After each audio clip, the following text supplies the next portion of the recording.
నమస్తే, welcome to Disha TV. ప్రస్తుతం మనతో పాటు టీపీసీసీ ప్రధాన కార్యదర్శి చనగాని దయాకర్ ఉన్నారు. నిరుద్యోగుల అంశం ప్రధానంగా చర్చకు వస్తుంది. దాంతోపాటు తాజా రాజకీయ పరిణామాలపై వారి యొక్క అభిప్రాయం తెలుసుకునే ప్రయత్నం చేద్దాం. ముందుగా కేటీఆర్ మాట్లాడుతూ BRS working president Congress party ఇచ్చిన హామీని తప్పేస్తుంది, సంవత్సరంలో 2 లక్షల ఉద్యోగాలు ఇస్తామని చెప్పి ఇప్పుడు మొత్తం 5 ఏళ్లలో ఆ మాట అన్నామని పీసీసీ అధ్యక్షుడు అంటూ ఇక తప్పించుకునే ప్రయత్నం చేస్తుందని కూడా కేటీఆర్ అంటున్నారు. అలాగే మా ఉద్యోగాలను నియామక పత్రాలు ఇచ్చి క్రెడిట్ కాంగ్రెస్ దొబ్బుతుందని కూడా ప్రధానంగా ఆయన చేస్తున్న వాళ్ళకి ఏం చెప్తారు? ఇవాళ కేటీఆర్ అసలైన నిరుద్యోగుల ద్రోహి. 10 ఏళ్ళు వాళ్ళ అధికారం పాలించి కనీసం 1 లక్ష ఉద్యోగాలు ఇవ్వని వాళ్ళు. మేము ఇవాళ ఏడాదిలోనే 60,000 ఉద్యోగాలు భర్తీ చేసిన వాళ్ళం. కాబట్టి మేము ఎన్నికల న్యాయంలో ఏదైతే మాట చెప్పినామో 2 లక్షల ఉద్యోగాల భర్తీ, ఆ ఉద్యోగాల భర్తీకి ఈ ప్రభుత్వం సిద్ధంగా ఉంది, కట్టుబడి ఉంది. బీఆర్ఎస్ పాలనలో తేదీలు ప్రకటించి చేతులు ఎత్తేసి లీకేజీలు 13 ఏళ్ళైనా కనీసం గ్రూప్ 1 కూడా పెట్టడానికి చేతగాలే, గ్రూప్ 1 గ్రూప్ 2 డిఎస్సీలు కూడా పెట్టగానే చేత కాకపోతే ఈ ప్రజాప్రభుత్వం గౌరవ ముఖ్యమంత్రి రేవంత్ రెడ్డి గారి నాయకత్వంలో అత్యంత పారదర్శకమైన పరీక్షలు మేము పెట్టి నిరుద్యోగులకు నియామక పత్రాలు ఇచ్చేవాళ్ళు.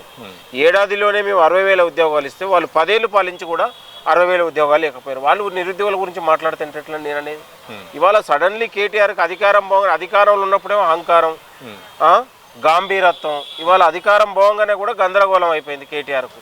ఇక మొత్తం కూడా నిరుద్యోగుల్ని రాజకీయం చుట్టూ మలుపుకొని ఏమనంటే ఆయనకు నిరుద్యోగుల ఆత్మహత్యల్ని హేళన చేసినవాడు. ఇదే అశోక్ నగర్లో రాత్రి ప్రవళిక ఆత్మహత్య చేసుకుంటే 4 పరీక్షలకు పోటీ పరీక్షలకు హాల్ టికెట్లు పెడితే ఇవాళ ఇదే ఆనాడు ఉన్నటువంటి కాచిగూడ ఏసీపీ చిక్కడపల్లి ఏసీపీతోని ప్రెస్ మీట్ పెట్టించి కేటీఆర్ ట్విట్టర్ చేసి ప్రేమ విఫలమైనందుకే ప్రవళిక చనిపోయింది, నిరుద్యోగే కాదని హేళన చేసినవాడు ఇవాళ మాట్లాడలేడు. ఇదే మురళి ముదిరాజు ఉస్మాన్ యూనివర్సిటీలో చనిపోతే వేలాది మంది పోలీసులు పెట్టి లాఠీచార్జ్ చేసి జైళ్ళలో తరలించినటువంటి వ్యక్తి ఇవాళ నిరుద్యోగుల గురించి మాట్లాడుతుంది. వాళ్ళకు నిరుద్యోగుల గురించి వాళ్ళు మాట్లాడమా? నిరుద్యోగుల గురించి, నిరుద్యోగుల భవిష్యత్తు గురించి, తెలంగాణ యువత గురించి మా ముఖ్యమంత్రి గారికి ఒక విజన్ ఉంది, ఆలోచన ఉంది. కాబట్టి ఇవాళ ప్రతి వేదిక పైన, ప్రతి మీటింగ్లో, ప్రతి చర్చ నిరుద్యోగుల అంశం లేకుండా ఏ మీటింగ్ కూడా చేయట్లేదు. పదే నిరుద్యోగుల అంశం ఎందుకు మాట్లాడుతున్నాం అంటే ఈ తెలంగాణ రాష్ట్రం మీదే, ఈ ప్రభుత్వం మీదే.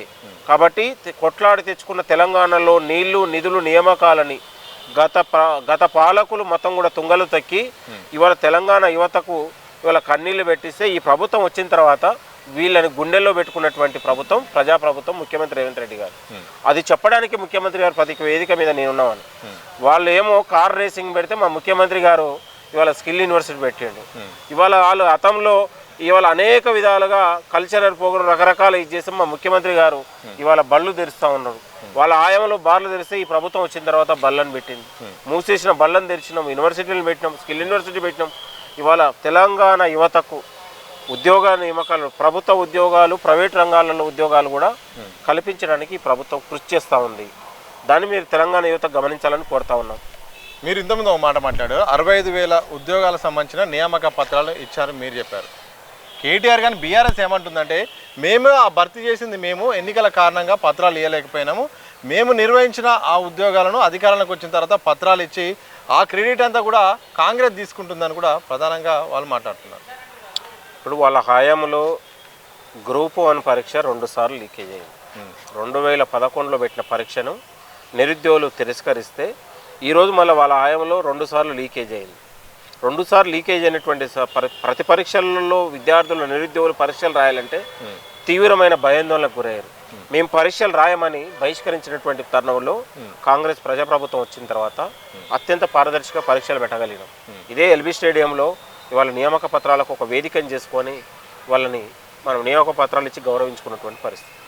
గత పాలకులు పరీక్షలు పెట్టలేని పరిస్థితి, పెట్టే పరీక్షలలో పారదర్శకత లేకపోవడం, లీకేజీలకు ఇవాళ పోటీ పరీక్షలు అంటే వాళ్ళకు ఒక బొంగులు పుట్టాలాగా అమ్ముకునే ప్రయత్నం చేశారు. మీ అందరికీ తెలిసి ఈ పక్కనే ఇంటర్మీడియట్ బోర్డులో కనీసం వాళ్ళు ఫిజిక్స్ పరీక్ష వాల్యుయేషన్ లోపం వల్ల 36 మంది విద్యార్థులు ఆత్మహత్యలు చేసుకున్నారు. మీ అందరికీ తెలుసు. ఇలా ఎంసెట్ పెట్టలేని పరిస్థితి, ఇంటర్మీడియట్ పెట్టలేని పరిస్థితి, 10th క్లాస్ పెట్టలేని పరిస్థితి. తెలంగాణలో విద్యార్థులు, నిరుద్యోగులు పరీక్షలు రాయాలంటేనే ఒక గందరగోళానికి గురైనటువంటి పరిస్థితి.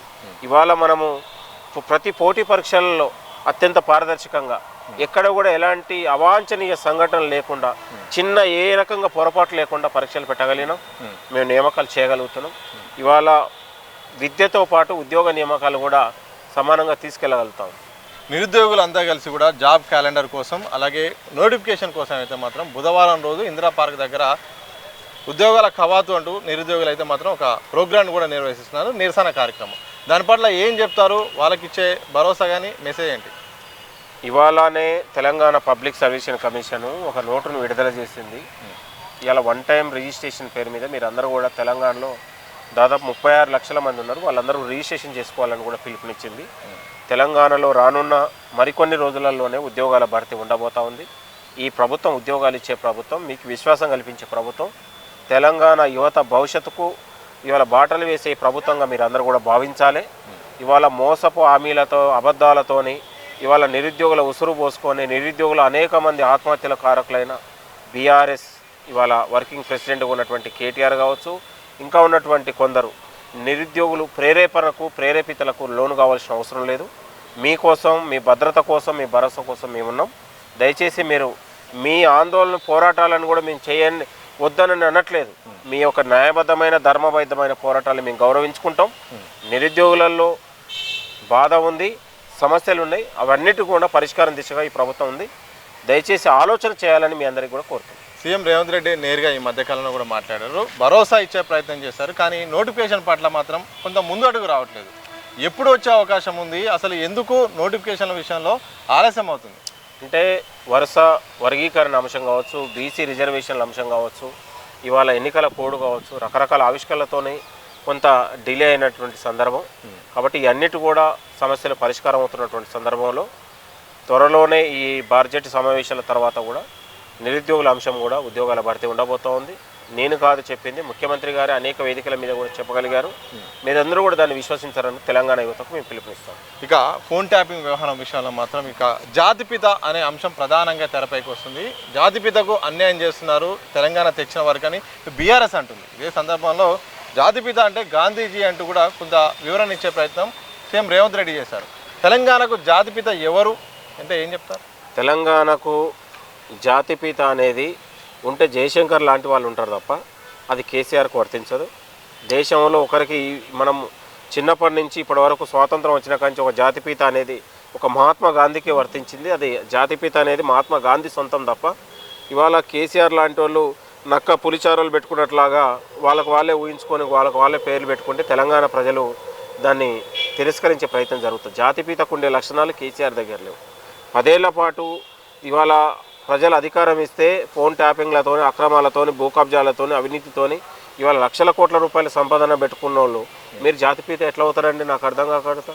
తెలంగాణ నయమించిన వాళ్ళు, తెలంగాణ సమాజంలో మాట్లాడే స్వేచ్ఛ లేకుండా, పోరాటం చేసే స్వేచ్ఛ లేకుండా, మనిషి భావ స్వేచ్ఛ మీదనే, మానవ హక్కుల మీదనే, మనిషి జీవన విధానం పైన మీరు ఇవాళ హుకుం జారీ చేసిన వాళ్ళు, దానిపైన పూర్తిగా నిర్బంధం వహించిన వాళ్ళు మీరు ఎట్లా జాతిపిత అవుతారు? నేను అనేది ఇవాళ అనేక మంది ఉద్యమకారులు, అనేక మంది పోరాట యోధులు తెలంగాణ కోసం జీవితాన్ని త్యాగం చేసిన వాళ్ళు, ఉద్యమాలు త్యాగం చేసిన వాళ్ళు ఉంటారు.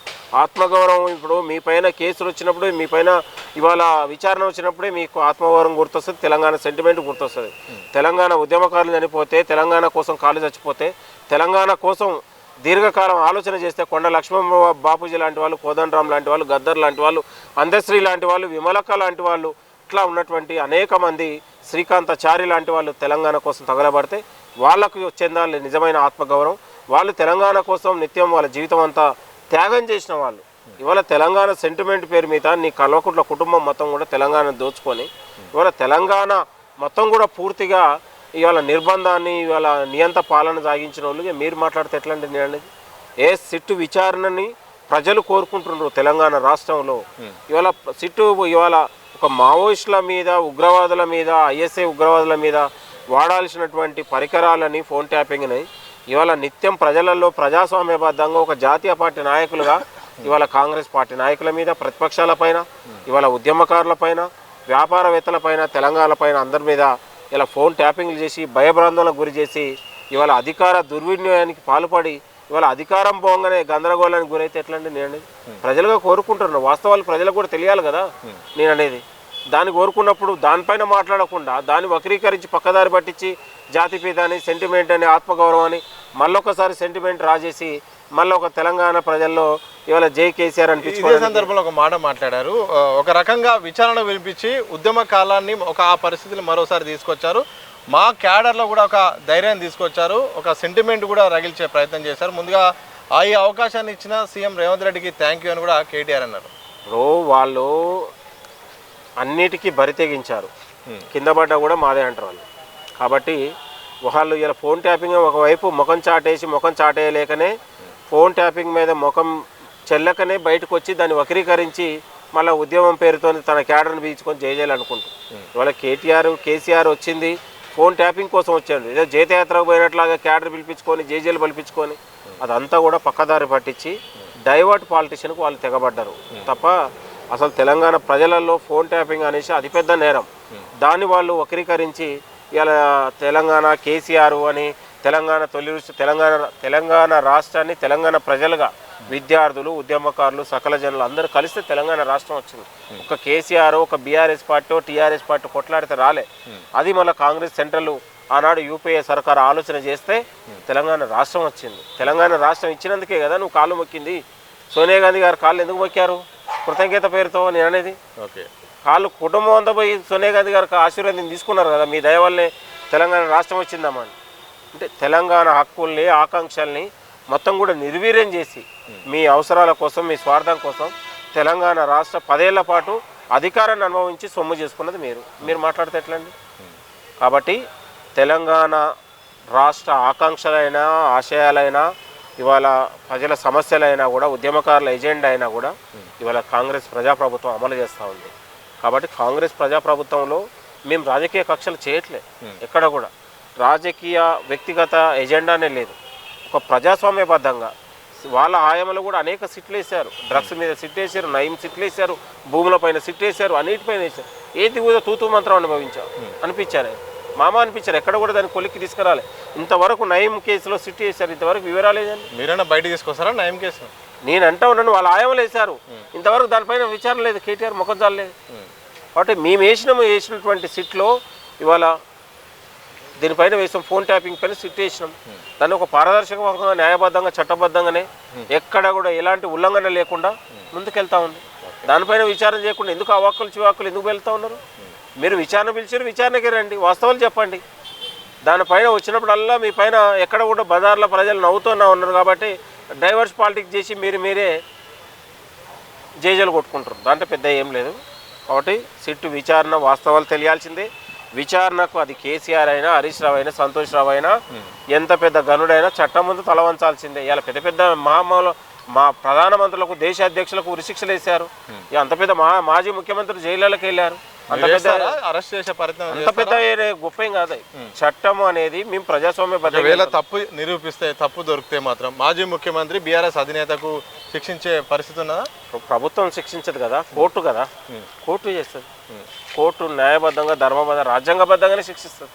ఎవరు నీకు నాకు శిక్షించే అధికారం లేదు కదా, అవి కోర్టులకే ఉంది కదా, కాబట్టి కోర్టులే శిక్షిస్తుంది. Okay, thank you. మొత్తంగా తెలంగాణ ప్రజల ఆకాంక్షలు తప్పకుండా అమలు చేస్తాం. ఇచ్చిన హామీలు ప్రతి ఒక్కటి కూడా అమలు చేస్తాం. నిరుద్యోగులు కూడా స్వేచ్ఛ ఉంది వాళ్ళు నిరసన వ్యక్తం చేసేదంతా, కానీ తప్పకుండా మేము ఇచ్చిన మాట ప్రకారం జాబ్ నోటిఫికేషన్ కల్పిస్తాం, జాబ్ క్యాలెండర్ కూడా ప్రకటిస్తాం. ప్రతిపక్షాల ట్రాప్లో పడద్దంటూ కూడా చంగాని దయాకర్ గారు టీపీసీసీ ప్రధాన కార్యదర్శి స్పష్టం చేసిన సందర్భంగా కనిపిస్తుంది. కనపర్సన్ ప్రవీణ్తో సతీష్ దిశ టీవీ, హైదరాబాద్.